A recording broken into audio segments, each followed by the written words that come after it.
I'm sitting in a patrol car right now, handcuffs off, but hands shaking.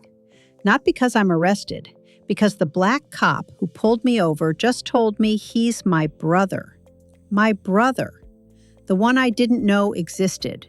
The one who heard every racist, disgusting thing I just said about him in Japanese. The language I thought was my secret code, my safe space to say whatever I wanted without consequences. Turns out my mother lied about everything, my entire life. Who my father was, why he left, whether I had siblings, all of it. Lies. And I found out because I couldn't keep my mouth shut for 5 fucking minutes during a traffic stop. My name is Maya Tanaka Reynolds. I'm 38 years old. I live in Los Angeles with my husband Greg and our daughter Sophie, who's 7. I'm half Japanese on my father's side, half white American on my mother's side. I grew up in Orange County, went to UC Berkeley, work as a marketing consultant for tech companies. I'm successful, educated, progressive. I voted for Obama twice. I have black friends. I've been to protests. I consider myself one of the good ones. But put me in the wrong mood, in the wrong situation, with the wrong person who can't understand what I'm saying, and apparently I become someone I don't recognize. Someone who says things that make me want to disappear into the ground right now as I write this. Let me start from the beginning. My mother's name is Patricia Reynolds. She was born in San Diego, grew up middle class, became a nurse. Pretty, blonde, the kind of woman who always had men interested. In her early 20s, she met my father. She never told me his full name, just called him your father or that man. Never showed me pictures, never talked about him, except to say he was Japanese, they had a brief relationship, he got her pregnant, and then he disappeared. He didn't want you, she'd say whenever I asked. He wanted me to get rid of you. When I refused, he left, went back to Japan, never looked back. So I grew up believing I was unwanted, that my father took one look at the idea of me and ran, that I was the product of some casual fling that meant nothing to him. My mother remarried when I was 4, a guy named Robert Reynolds. Good man, boring job in insurance. He adopted me, gave me his last name, raised me like I was his. I called him Dad, still do. But I always wondered about my biological father. Who was he? What did he look like? Did I have his nose, his eyes, his temperament? Did he ever think about me? Did he regret leaving? My mother shut down every question. There's nothing to know. He's gone. You have a father who actually wants you. Be grateful. So I learned to stop asking. Grew up, went to college, met Greg. White guy, software engineer, sweet and boring in all the right ways. Got married, had Sophie, built a life.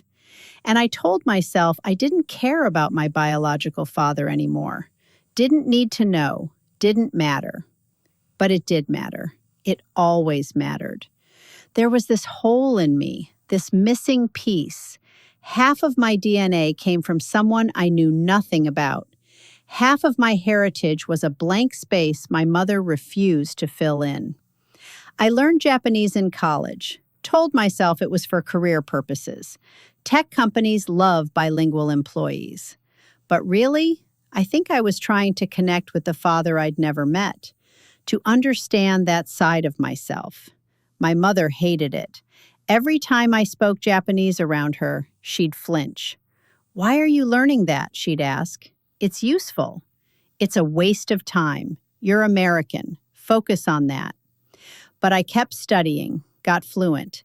Used it at work sometimes with Japanese clients.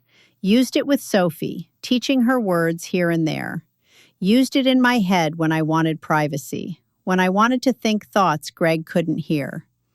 Japanese became my secret language, my safe space, the place I could be angry, petty, ugly, and no one would know. Except someone did know, and he was about to pull me over.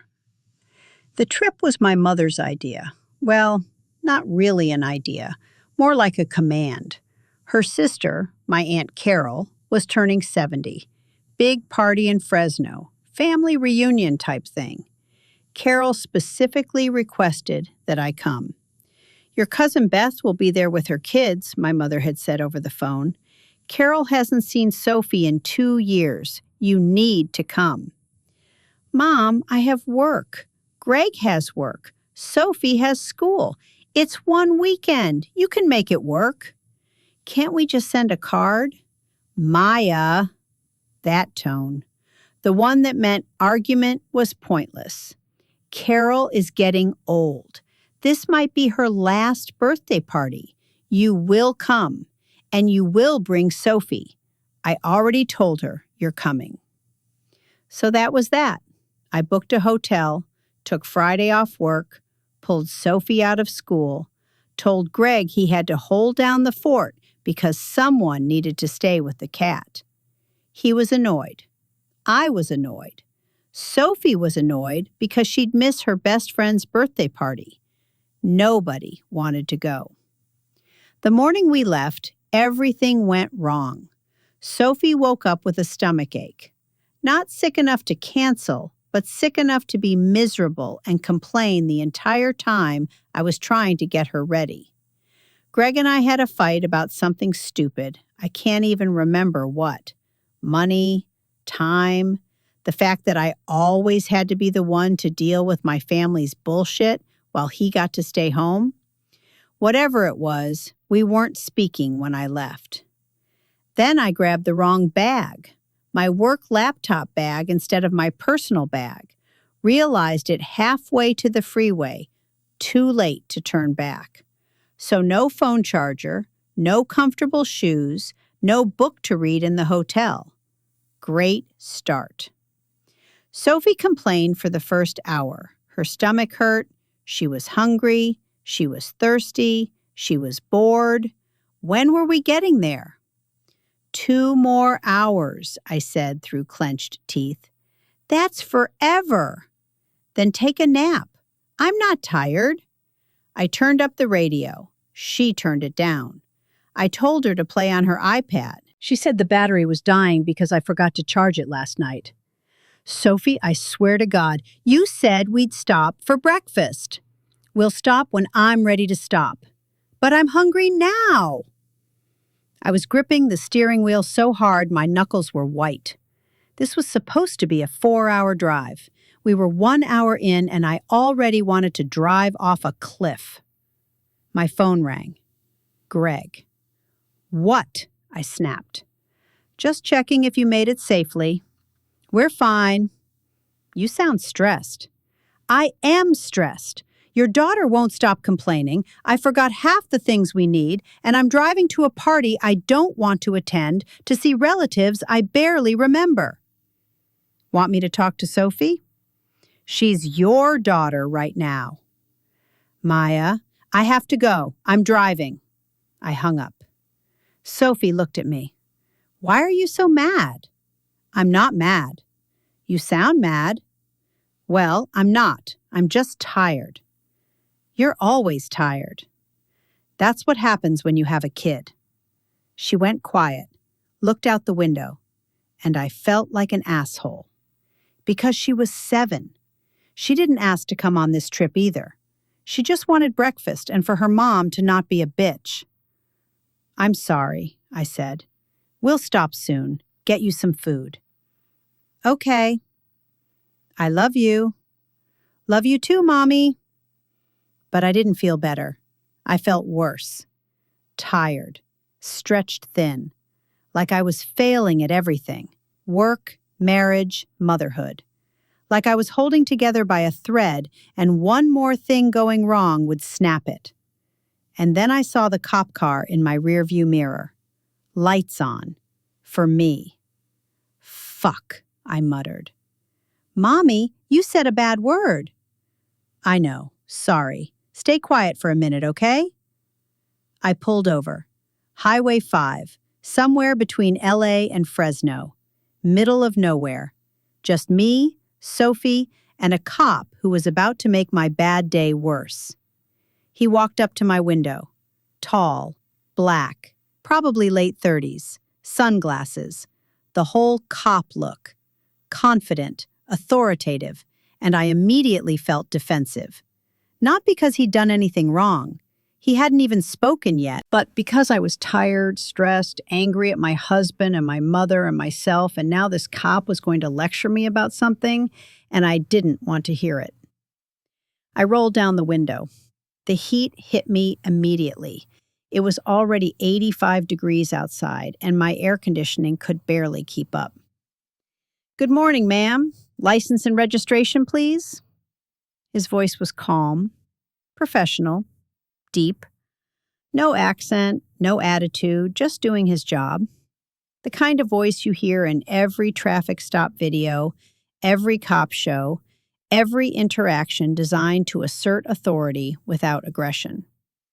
I handed him my documents. My hands were shaking slightly, not from fear, from irritation. "Do you know why I pulled you over?" "No," I said flatly. "You were going 78 in a 65 zone." "I didn't realize." "That's 13 miles over the speed limit, ma'am." I said I didn't realize. He looked at me over his sunglasses. His eyes were dark, unreadable. "Ma'am, I'm going to need you to wait here while I run your information." "How long will that take?" "A few minutes." "We're in a hurry. We have somewhere to be." I understand that, but speeding makes accidents more likely, especially with a child in the car. He glanced at Sophie in the back seat. "You want to keep her safe, don't you?"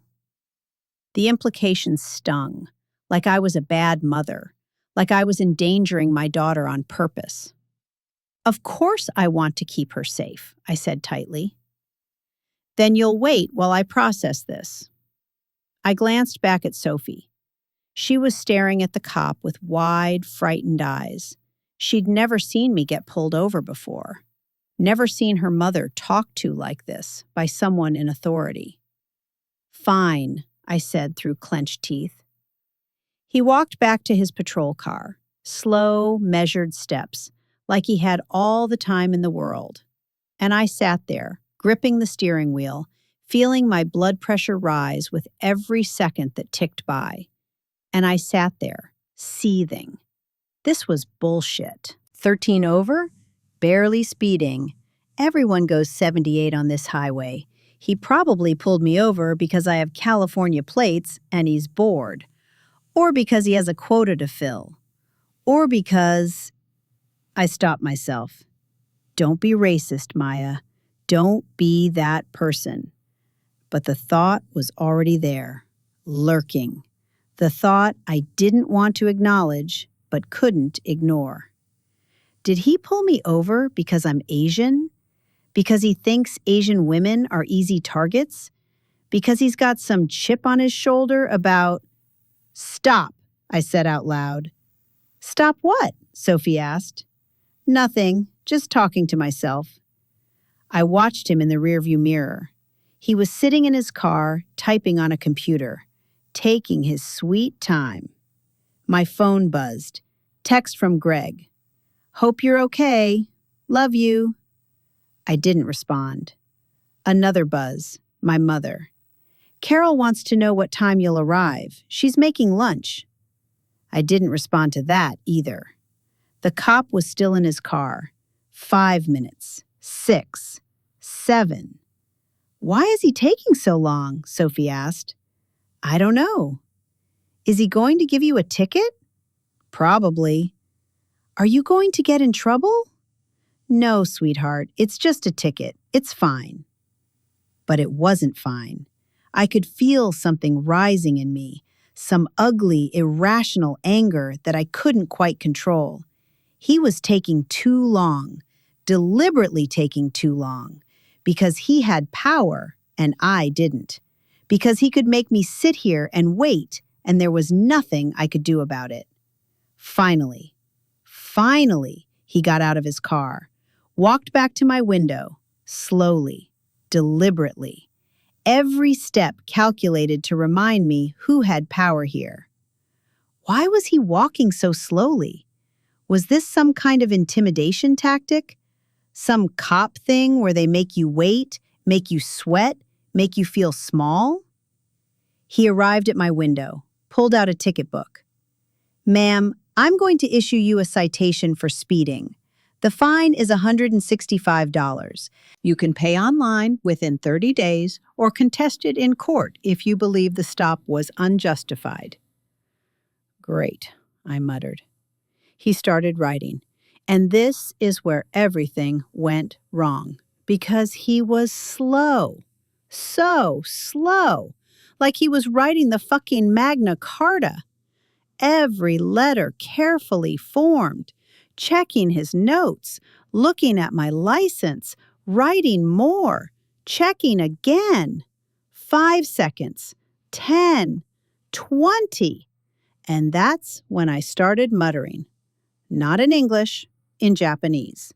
Because I needed to vent, needed to say what I was thinking, and I couldn't say it where Sophie could understand.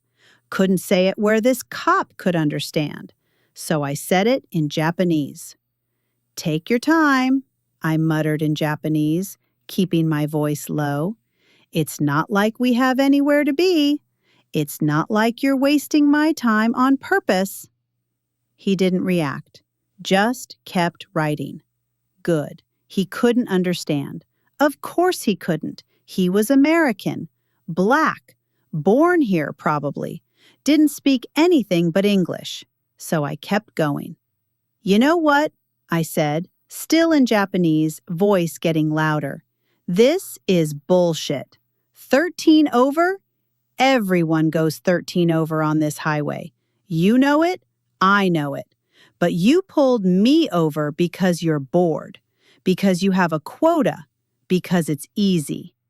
Still nothing, not even a glance. And something in me snapped. All the anger I'd been holding back all morning, at Greg for the fight, at Sophie for complaining, at my mother for forcing me on this trip, at myself for being a terrible mother and wife and daughter, it all came pouring out in Japanese. Safe, secret Japanese that nobody could understand. "Fat pig," I said, the words coming faster now. "That's what you are, a fat fucking pig with a badge and a gun who gets off on making people's days worse.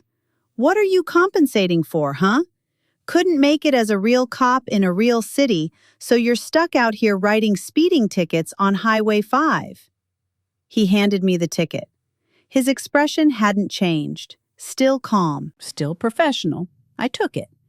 Our fingers brushed, and for a second I felt something like shame, but I pushed it down. "Have a safe drive, ma'am," he said, and then he turned to walk away. And I should have stopped. Should have rolled up my window, should have taken my ticket and my shame and driven away.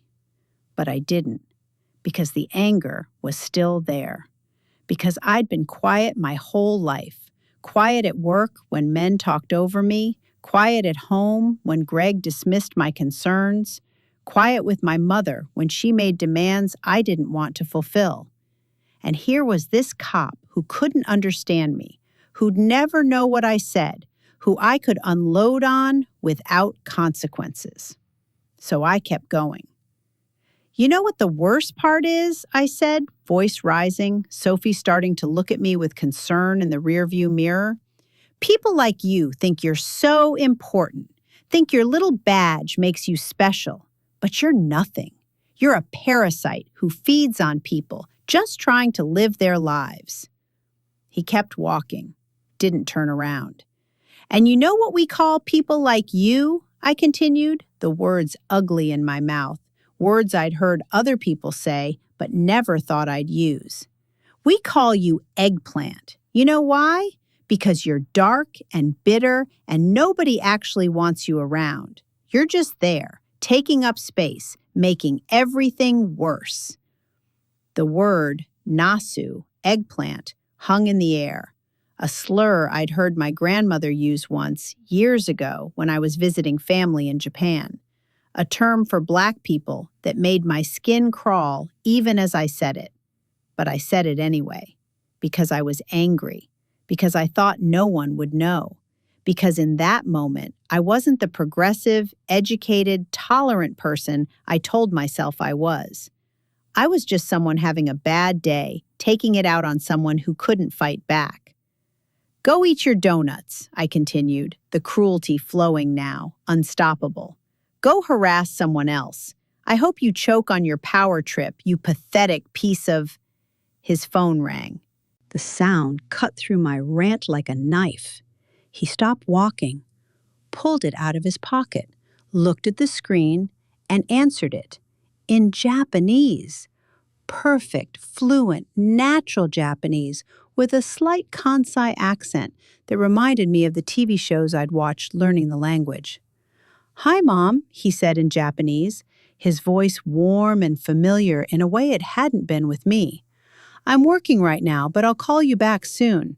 There's a woman here who thinks I don't understand Japanese. Pretty funny, right? Yeah, I'll tell you about it later. Love you too. Bye. He hung up, turned around, looked at me, and in that moment, I understood what it meant to want the earth to swallow you whole. I froze. My brain stuttered, tried to process what I'd just heard. He'd just spoken in Japanese, fluent Japanese, with a slight Kansai accent even.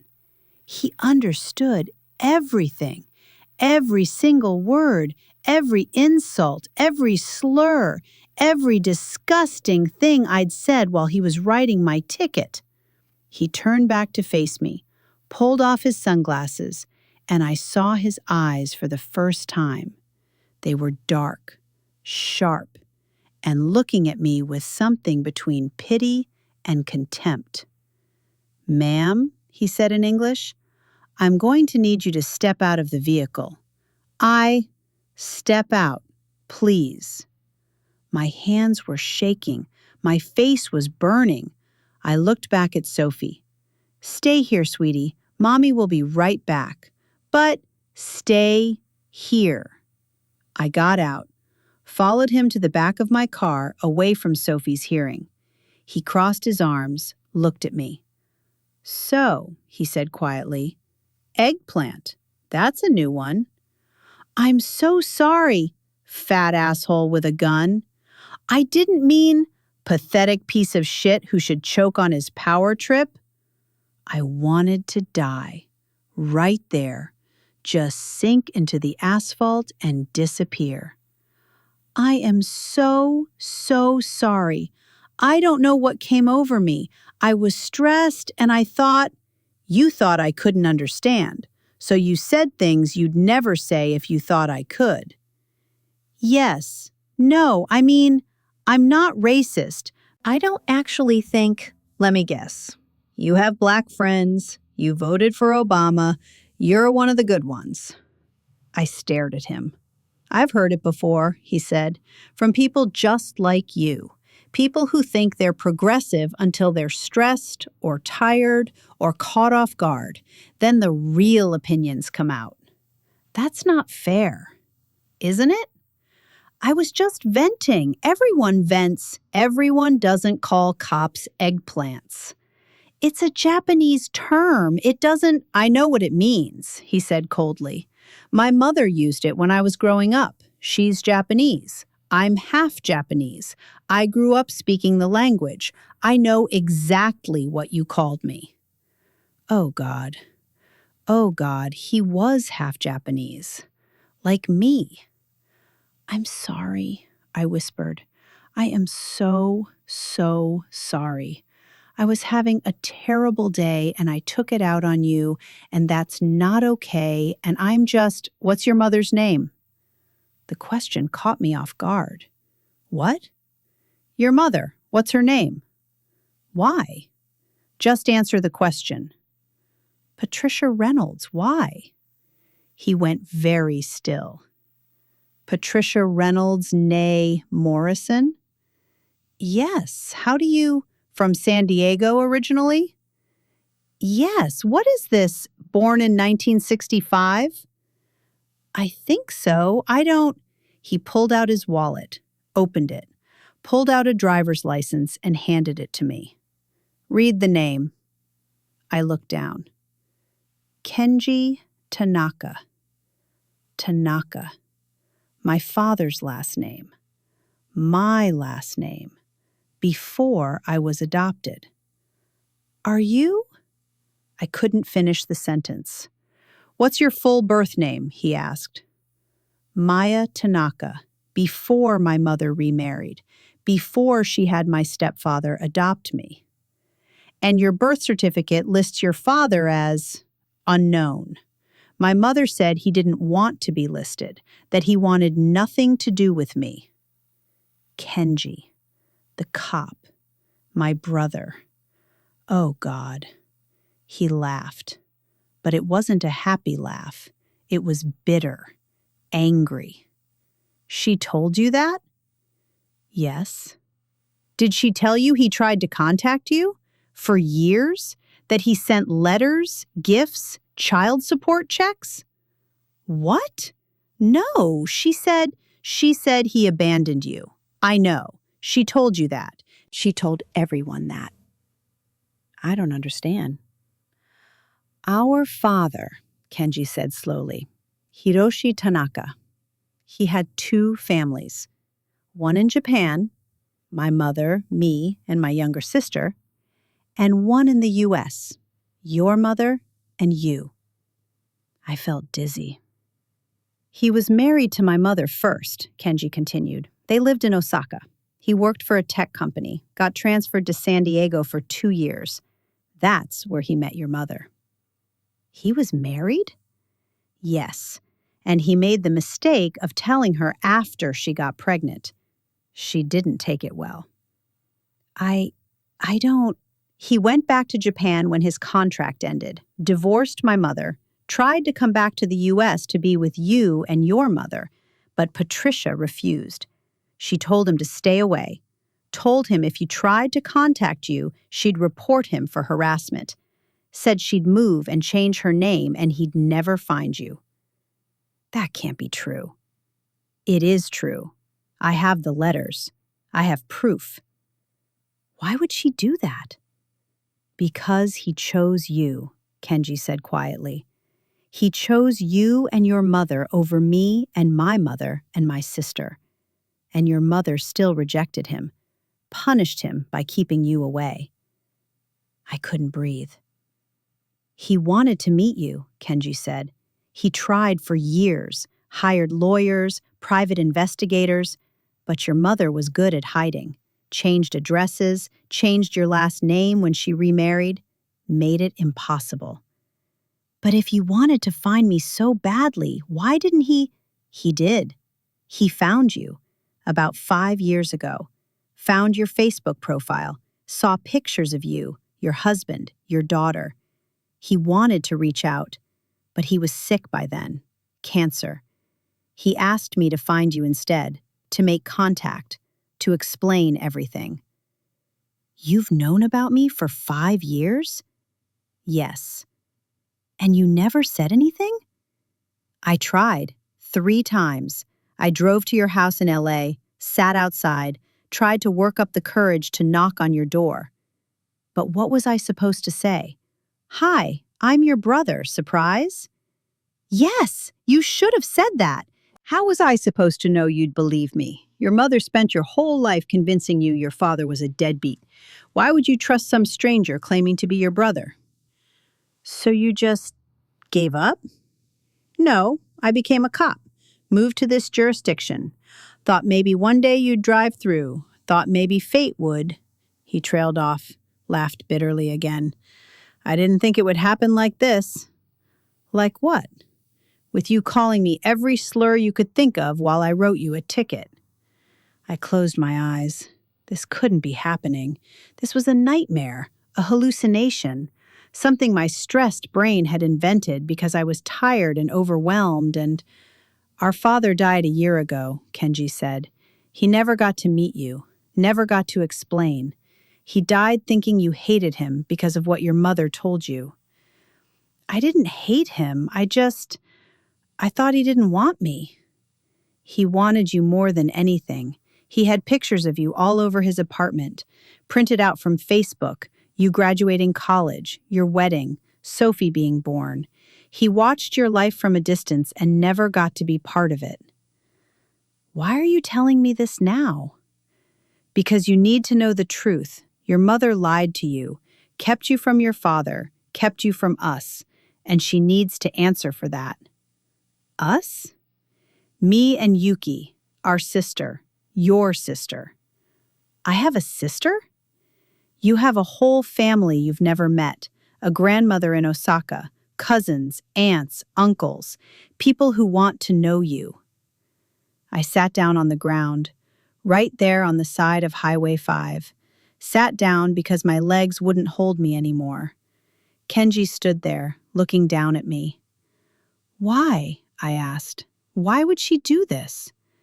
You'd have to ask her. But you must have a theory. He shrugged. My theory? She loved him, really loved him. And when she found out he was married, she felt betrayed. And when he chose to come back to you, instead of staying in Japan with us, she realized she could hurt him by keeping you away. So she did, for 38 years. That's insane. That's grief. That's anger. That's a woman who felt like she was lied to and decided to punish everyone involved, including me, especially you, because you were the one thing he wanted most. I looked up at him, this stranger, this cop, this man who just listened to me insult him in every way I could think of. My brother. I'm sorry, I said again, for what I said, all of it. I know. No, you don't understand. I'm not that person. I don't think those things. I was just angry and tired and... You said what you said. You can't take it back. But I want you to know, what do I need to know, Maya? That you're not racist? That it was just a bad day? That if you'd known I could understand you, you never would have said it? Yes, exactly. That's not better. That's worse. That means you're only respectful when you think people are watching. He was right, and I hated that he was right. What do I do? I asked. You go to your aunt's party. You see your mother. You ask her why she lied. And you decide if you want to know your father's side of the family. Do they know about me? They know. They've always known. And they've always wondered why you never came to find them. Because I didn't know they existed. I know that, but they don't. To them, you're the daughter who never cared enough to search for her father, the one who believed the worst about him without question. That's not fair. Life isn't fair. You just called a cop an eggplant for doing his job, and then found out he's your brother. Fair doesn't exist. He walked back to his patrol car, started to get in. Wait, I called. He stopped. Can I have your number? Can we talk? After I deal with my mother? He hesitated, then pulled out a business card, wrote something on the back, handed it to me. That's my personal cell.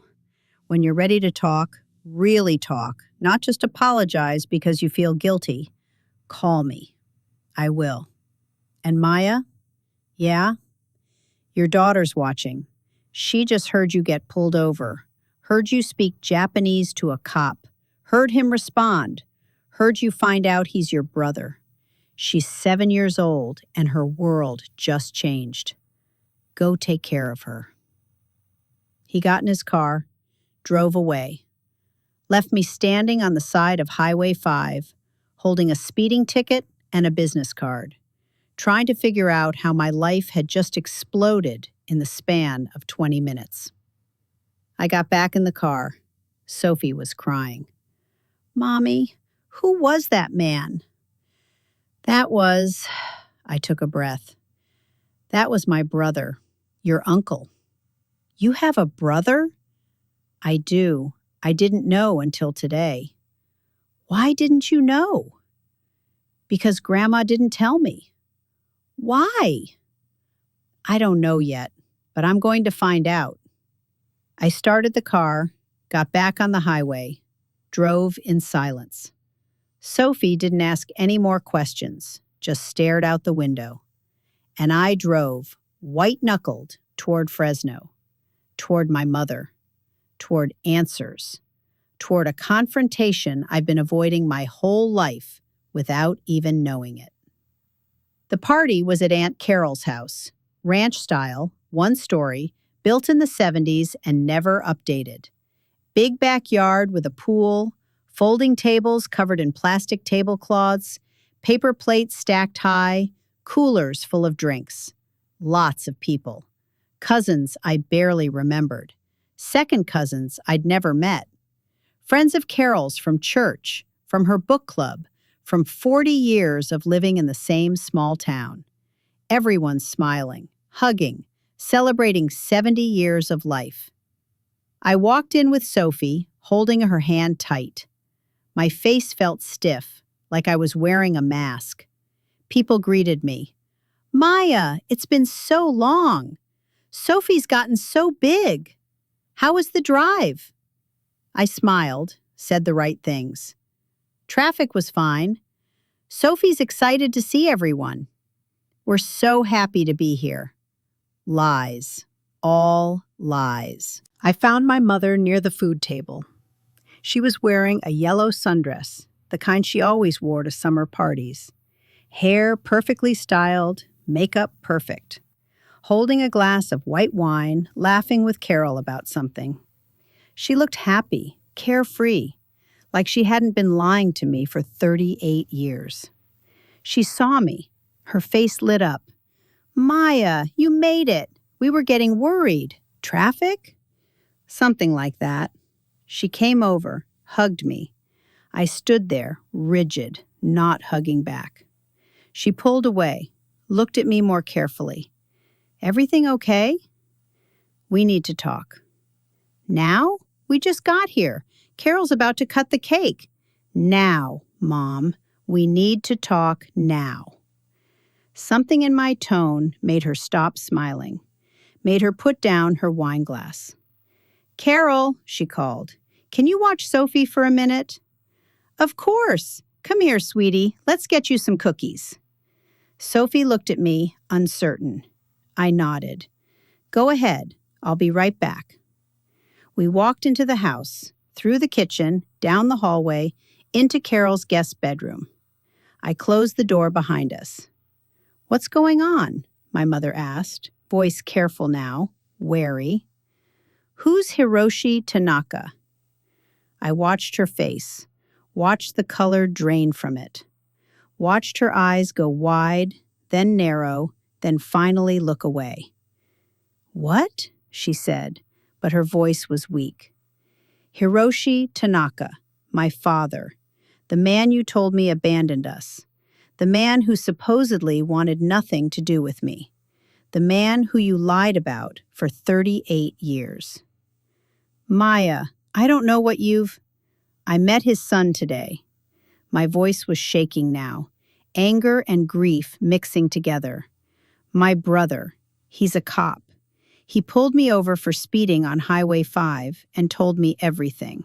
So I'm going to ask you again, and this time I want the truth. Who was Hiroshi Tanaka? And why did you lie to me about him my entire life?" She sat down on the bed, slowly, like her legs had stopped working. "How much did he tell you?" she asked quietly. "He told me my father was married when you met him, that he had 2 kids in Japan, that he tried to contact me for years and you blocked him, that he died a year ago without ever meeting me because you made sure he couldn't find me." That's not the whole story. Then tell me the whole story, all of it, no more lies. She looked at her hands, twisted her wedding ring, the one Robert had given her 34 years ago, the one that represented the life she'd built after my father. I met your father when I was 24 years old, she finally said. I was working as a nurse at Sharp Memorial Hospital in San Diego. He came in one night. Minor car accident, nothing serious. Someone had rear-ended him at a stoplight. He needed some stitches on his forehead. And he was charming, handsome, funny. He spoke English with an accent that I found endearing. He made jokes while I was stitching him up, made me laugh. When he left, he asked for my number. I said no, I didn't date patients. But he came back the next day with flowers, and the day after that, and the day after that. For how long? A week, every day. Different flowers, different excuses for why he needed to come back to the hospital. He was persistent. So you said yes. I said yes. We started dating. He took me to nice restaurants. We went to the beach, to museums. He was different from the men I dated before. More mature, more settled. He had a good job, worked for a tech company doing something with semiconductors. He was 30 years old. I was 24. I thought he was everything I wanted. When did you find out he was married? She was quiet for a moment. 6 months in. I just told him I was pregnant. We were sitting in his apartment. He lived alone, or so I thought. I told him about the baby, and I expected, I don't know, happiness, surprise. Instead, he just went very quiet. And then he said, "There's something I need to tell you." I sat down on the bed next to her, waited. He told me he was married, that his wife and children lived in Osaka, that he'd been in the U.S. on a 2-year work assignment and hadn't seen them in months, that he'd never meant for things to go this far with me, that he loved me, but he also loved them.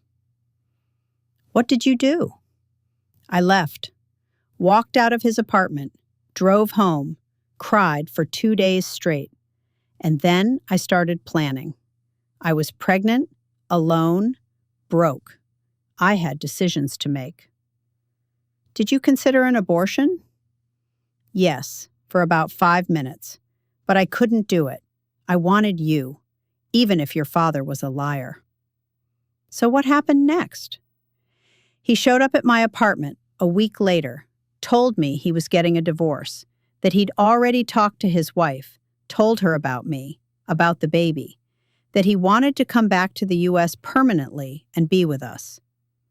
And you said no. Not at first. At first, I said yes. I was scared and pregnant, and I loved him. I wanted to believe he'd choose us. But you changed your mind. I changed my mind when I thought about what that meant. He was going to abandon his wife and 2 children. One was 5 years old, the other was 3, to be with me, to be with a baby he'd never planned for. What kind of man does that? A man who made a mistake and wanted to fix it. Or a man who would do the same thing to us eventually. What if he met someone else? What if he decided 10 years down the line that our family wasn't what he wanted anymore? If he could leave them, he could leave us. That's not fair. You don't know that he would have. I know that he lied to me for 6 months. I know that he had a whole other family he never mentioned. I know that I couldn't trust him. So you told him to leave. I told him I was going to raise you alone, that I didn't need him, that he should go back to Japan and be with his real family. And he agreed? No. Her voice broke on the word. He fought me for months. He kept calling, coming to my apartment, sending letters. He wanted to be part of your life, wanted to help support us, wanted to meet you when you were born. But you said no. I said no, every time. I moved apartments so he couldn't find me, changed my phone number. When Robert proposed, I said yes, partly because I wanted your father to see I'd moved on, that I didn't need him. You used Robert? I loved Robert. I still love him. But yes, part of my decision was about your father, about proving I could build a life without him. And when Robert adopted me, you changed my last name. Yes. So my father couldn't find me. Yes. Even though he was sending money, even though he was trying to be in my life, he sent money for 2 years. Then it stopped. I thought he'd given up, moved on. I thought it was over. It wasn't over. He never gave up. He just couldn't find us anymore because you'd hidden us so well. She started crying then, quiet tears that she wiped away quickly, like she didn't want me to see. I thought I was protecting you, she whispered. From what? From being confused, from being pulled between two families, from growing up wondering why your father lived on the other side of the world and only visited sometimes, from feeling like you had to choose. That wasn't your choice to make. You were my daughter, and he was my father. You don't get to erase someone's father just because you're angry at him. I wasn't just angry. I was terrified of what would happen if he came back, if he wanted custody, if he tried to take you to Japan. He wouldn't have. You don't know that. You don't know what he would have done. I couldn't take that risk. So instead, you lied. For 38 years, you let me grow up thinking I was unwanted, that my father looked at me and decided I wasn't worth staying for. I never said that. You said he didn't want me. You said he wanted you to get an abortion. You said he ran back to Japan and never looked back. I may have exaggerated. Exaggerated? You lied. Completely, deliberately lied. And even when I got older, even when I started asking questions, you kept lying. When I was 18, when I was 25, when I had Sophie and started thinking about my own father, you never told me the truth. Because by then it had been so long. How was I supposed to explain that I'd been lying your entire life? You could have tried. You could have said, Maya, I need to tell you something about your father. You could have given me the chance to decide for myself whether I wanted to know him. He was in Japan. So what? There are phones, there's email, there are planes. I could have flown there. I could have met him. I could have met my brother and sister and grandmother. Instead, I grew up thinking I was half of nothing, that half of my identity was just gone. I'm sorry. She was crying harder now. I'm so sorry. I thought I was doing the right thing. For who? For me? Or for yourself? For both of us. No, just for you. Because you were hurt. Because you wanted to punish him. And you used me to do it. You weaponized me against my own father. Do you understand that? You turned me into a punishment for him. Every year he couldn't see me. Every milestone he missed. That was you. You did that. Maya, please. He died a year ago. Did you know that? She went very still. Kenji told me. Our father died of cancer a year ago, and he never got to meet me, never got to explain what happened, never got to tell me that he wanted me, that he fought for me, that he loved me from a distance for 38 years because my mother wouldn't let him do it up close.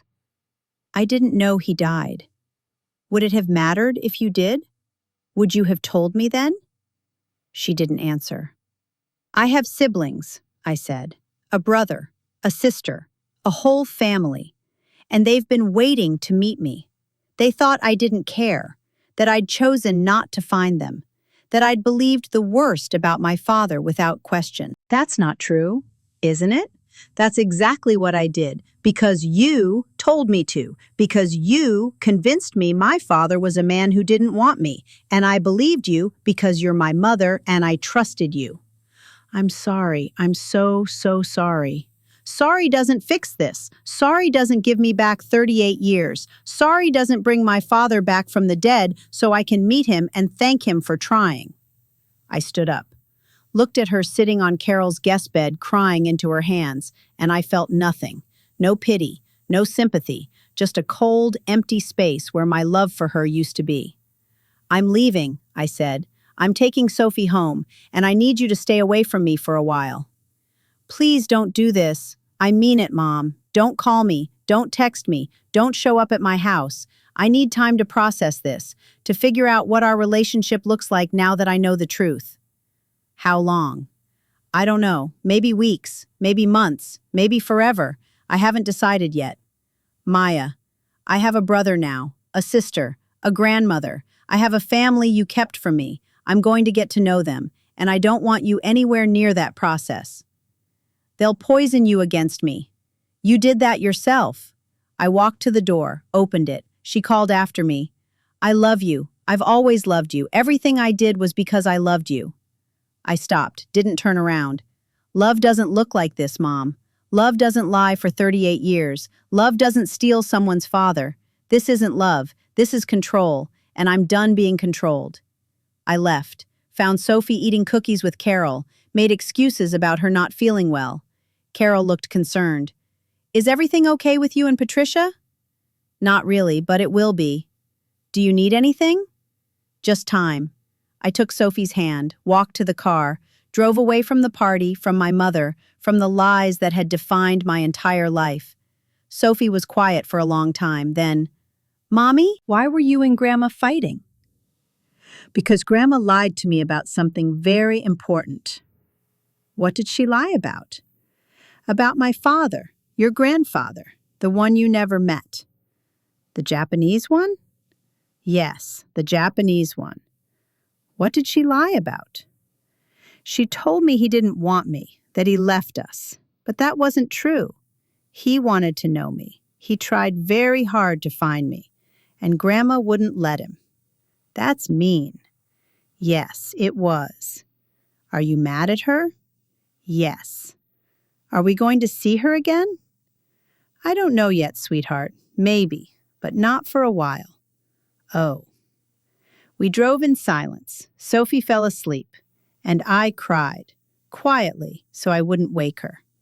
Cried for the father I'd never meet, for the family I should have known, for the 38 years of lies that I couldn't get back. I called Greg, told him everything. He listened, didn't interrupt, just listened. What do you need? He asked when I finished. I don't know. Do you want me to talk to your mom? No. Do you want me to find this Kenji guy? Talk to him? No, I need to do that myself. Okay, come home. We'll figure it out together. I love you. I love you too.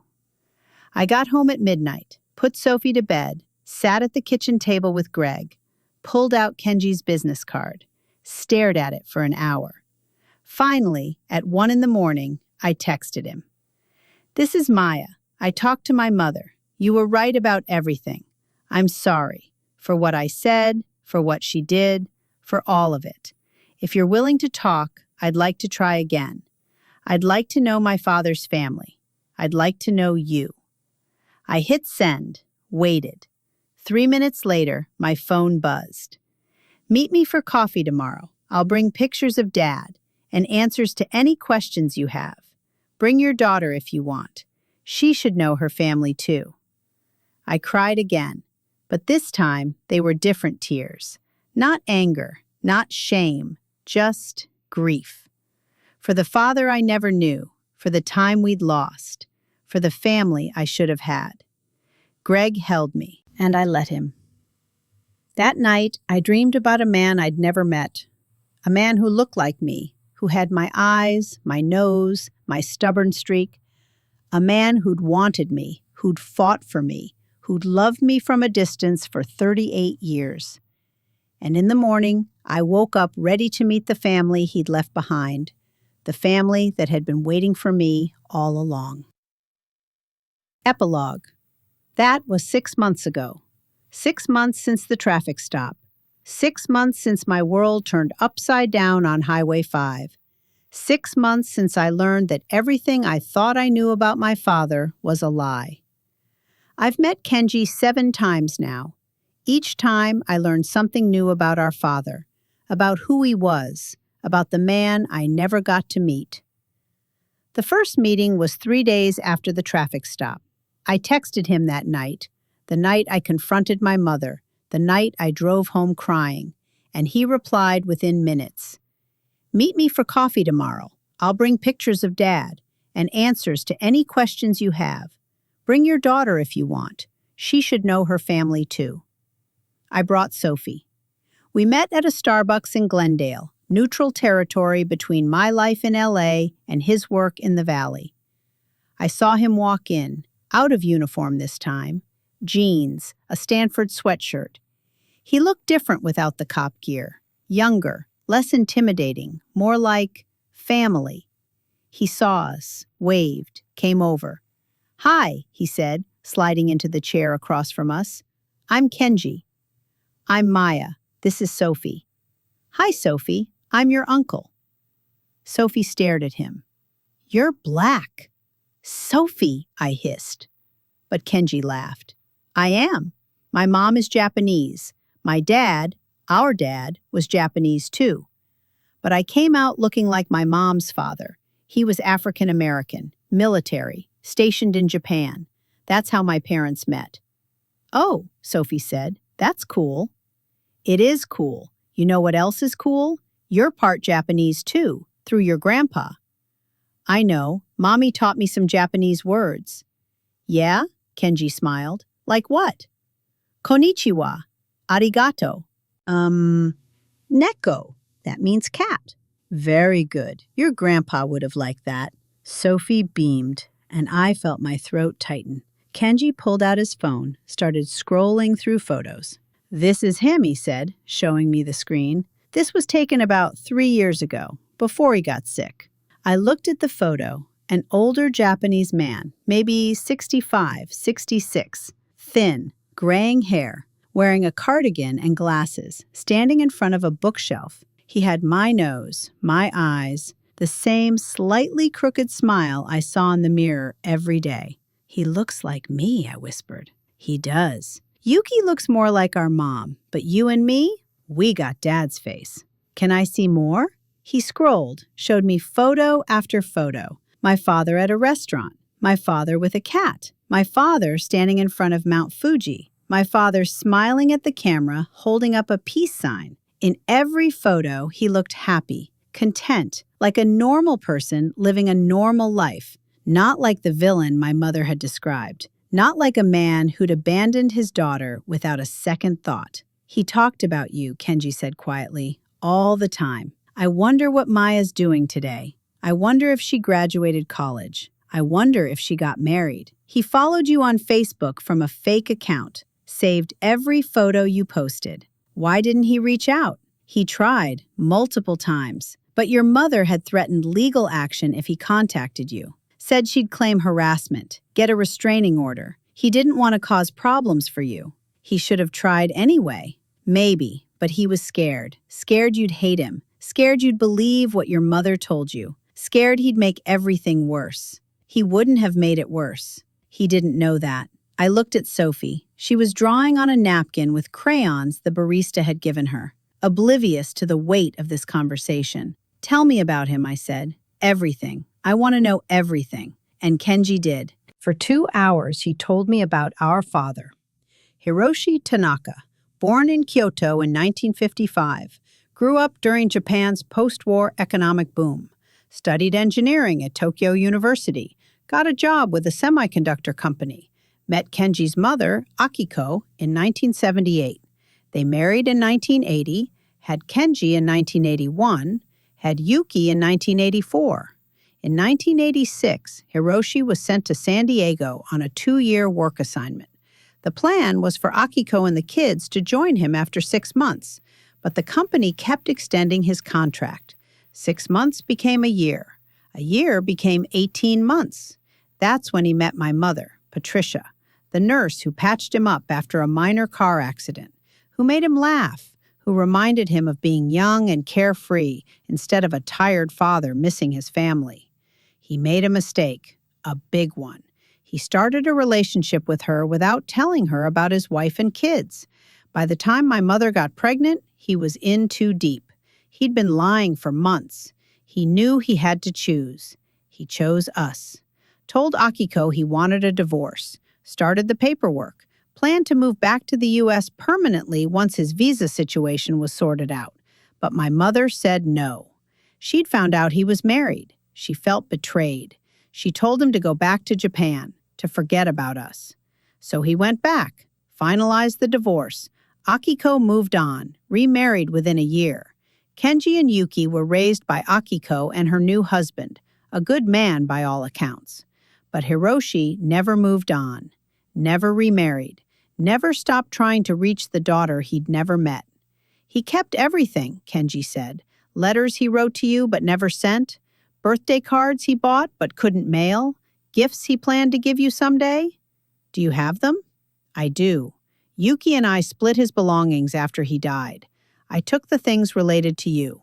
I can bring them next time we meet. I'd like that. We met again the following week, this time at his apartment in Pasadena. Small place, 1 bedroom, neat, organized, very cop-like in its efficiency. He'd laid everything out on the coffee table, letters, cards, photos, a stuffed animal, a rabbit, that he'd bought for my first birthday but never got to give me. A necklace he'd planned to give me for my 16th birthday. College graduation gifts, wedding gifts, 38 years of unopened presents from a father I'd never known. I cried going through them. Sophie sat next to me, quiet and serious, holding my hand. Kenji made tea, sat across from us, waited. "Why are you being so nice to me?" I finally asked. "After what I said, after how I treated you." He shrugged. "You didn't know. You were having a bad day. You said some shitty things. But you're my sister, and Dad would have wanted us to know each other. I'm really sorry." "I know. You've said it about 50 times now. I believe you." "Do you forgive me?" "I'm working on it. Ask me again in a few months." I smiled despite the tears. Fair enough. 3 months ago, I met Yuki. She flew in from Osaka. Kenji and I picked her up from LAX. She's beautiful, petite, looks exactly like her mother apparently. Short hair, big eyes, wearing a dress covered in flowers. She saw me and started crying immediately. "You're real," she said in accented English. "I always wondered if you were real, or if Dad made you up." We hugged. 3 siblings who should have grown up together finally in the same place. She stayed for a week. We showed her around LA, took her to the beach, to Disneyland, to every tourist spot she wanted to see. And we talked about Dad, about our lives, about the family we should have been. "Dad used to say your name in his sleep," Yuki told me one night over dinner. "Maya." He'd say it and then wake up sad. "Mom, my stepmom, she said he never got over losing you." "He didn't lose me. My mother took me away." "I know, but it felt like losing to him. He said it was his punishment for lying, for having an affair, for hurting people." "That's not fair." "Life's not fair. You taught me that when you called my brother an eggplant." Kenji snorted into his beer. I buried my face in my hands. "Are you guys ever going to let me live that down?" "Nope," they said in unison. 4 weeks ago, I flew to Osaka. First time ever visiting Japan.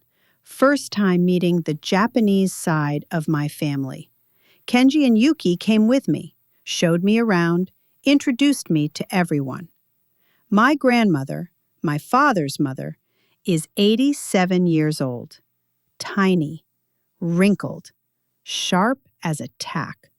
When she saw me, she grabbed my face with both hands, stared at me, started crying. "You look just like him," she said in Japanese. "Just like my son. I thought I'd never meet you. I thought you didn't want to know us." "I didn't know you existed," I said in Japanese. "But I'm here now, and I want to know everything." She fed me. That's how Japanese grandmothers show love. She cooked every meal I was there, taught me family recipes, told me stories about my father as a child. "He was stubborn," she said, "like you. He'd get an idea in his head and wouldn't let it go, even when he should have. He tried to find me. For 38 years, every day, he never gave up. I wish I'd known. You know now, that's what matters." I met aunts, uncles, cousins, people who'd heard about me their entire lives but never thought they'd meet me. "We were told your mother didn't want us involved," one uncle said. "We respected that, but we always wondered about you. I'm sorry it took so long. You're here now. That's enough." On my last day in Japan, Kenji, Yuki, and I visited our father's grave, Kyoto Cemetery. Quiet, beautiful, cherry blossom trees everywhere. His headstone was simple, just his name and dates, no epitaph. I stood there for a long time, not knowing what to say. Finally, "I'm sorry I never got to meet you. I'm sorry my mother kept us apart. I'm sorry you died thinking I didn't care. But I'm here now, and I know the truth, and I promise I'll take care of your family. Kenji and Yuki, they're my family now too." Yuki was crying. Kenji put his arm around her. "He knows," Kenji said. "Wherever he is, he knows." I like to think that's true. Now, back in LA, my life is different, better, fuller. Kenji and I have dinner once a week. Sometimes Sophie comes. Sometimes Greg joins us. Sometimes it's just the two of us, siblings getting to know each other. Last week, he helped me fix my car. I made fun of his taste in music. He told me I drive like a maniac. It felt normal, like we'd been siblings forever. Yuki and I video chat every few days. She's teaching me more Japanese. I'm helping her practice English. We talk about work, relationships, stupid things we saw online. "You're not what I expected," she told me once. "What did you expect?" "Someone angrier. Someone who blamed us for Dad leaving his first family." "That wasn't your fault. You were kids." "I know, but I always felt guilty, like if we'd been better kids, maybe he wouldn't have left." "He didn't leave because of you. He left because he fell in love with my mother. That's on him, not you." Thank you for saying that.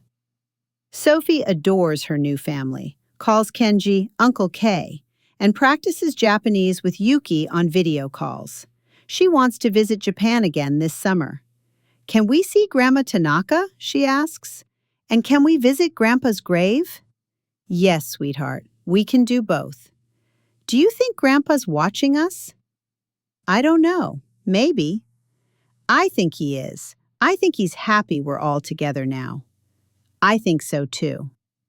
Greg's been incredible through all of this. Patient, supportive. He drove me to meet Kenji the first time because I was too nervous to go alone. He listened to me cry about my father, about my mother, about 38 years of lies. He never once made it about him. "I just want you to be happy," he said. "If finding your family makes you happy, then I'm happy. I love you. I love you too." As for my mother, we're still not speaking. She calls sometimes. I don't answer. She texts. I don't respond. She sent me a 20-page letter trying to explain her choices. I read it once, put it in a drawer, haven't looked at it since. Maybe one day I'll forgive her. Maybe one day I'll be ready to have that conversation. But not yet. Right now, I'm focused on the family I found, not the one I lost. I think about that day on Highway 5 a lot, how everything changed in 20 minutes, how the worst version of myself led to the best discovery of my life. I said terrible things, things I'm deeply ashamed of, things I'll never forget. But Kenji forgave me, not immediately, not easily, but eventually. We all have bad days, he said. We all say things we regret. The difference is whether we learn from it or double down on it. I'm learning. I can see that. Does it get easier? Does what get easier? Living with the shame, knowing I said those things, knowing I thought them. You have to forgive yourself, not because you deserve it, but because carrying that shame forever doesn't help anyone. Learn from it. Do better. That's all you can do. He's right. I'm trying. I'm trying to be better, to think before I speak, to remember that everyone I meet is a full person with a story I don't know. The cop who pulls me over might be my brother. The waitress who gets my order wrong might be dealing with a dying parent. The person who cuts me off in traffic might be rushing to the hospital. I don't know. I can't know. So I'm trying to give people grace, even when I'm tired, even when I'm stressed, even when everything is going wrong. Because you never know. You never know when the worst day of your life might turn into the best gift you've ever received. 6 months ago, I thought I knew who I was. I was Maya Tanaka Reynolds, daughter of Patricia, stepdaughter of Robert, wife of Greg, mother of Sophie. Now I'm all of those things, plus sister of Kenji and Yuki, daughter of Hiroshi, granddaughter of a woman who makes the best miso soup I've ever tasted, cousin to people I'm still getting to know, part of a family that waited 38 years for me to find them. And finally, I understand what it means to be whole.